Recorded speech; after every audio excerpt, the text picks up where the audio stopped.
Au bord du fleuve Milo, dans la commune urbaine de Kankan, Karamo Amadou Kondé, 34 ans, lance une fois de plus son filet dans les eaux calmes du matin. Pêcheur depuis l'âge de 18 ans, ses pères de famille tirent de ces fleuves tout le nécessaire pour nourrir les siens. Mais aujourd'hui, les temps sont durs, les poissons se font rares et les prises, autrefois abondantes, ne suffisent plus. Karamo peine à remplir les dépenses quotidiennes de sa maison. La cause, selon lui, est bien connue, la dégradation continue du fleuve. Avant, le fleuve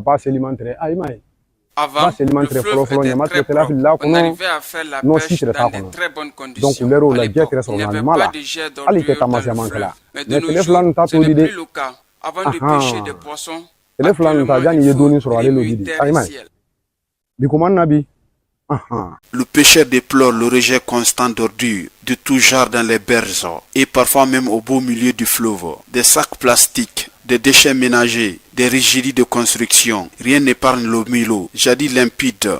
Encore une fois, le fleuve est rempli d'ordures. Quand tu lances le filet, même s'il y a des poissons, les ordures dans le fleuve gèlent. Elles soulèvent automatiquement les filets.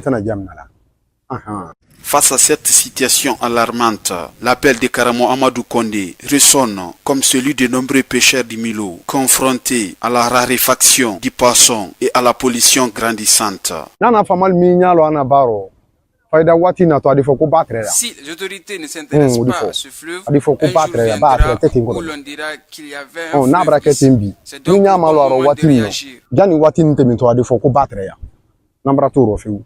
En attendant que cet appel ne soit entendu, la menace persiste. Des centaines d'emplois liés à la pêche artisanale risquent de disparaître le long du fleuve, fragilisant encore davantage les ménages qui en dépendent.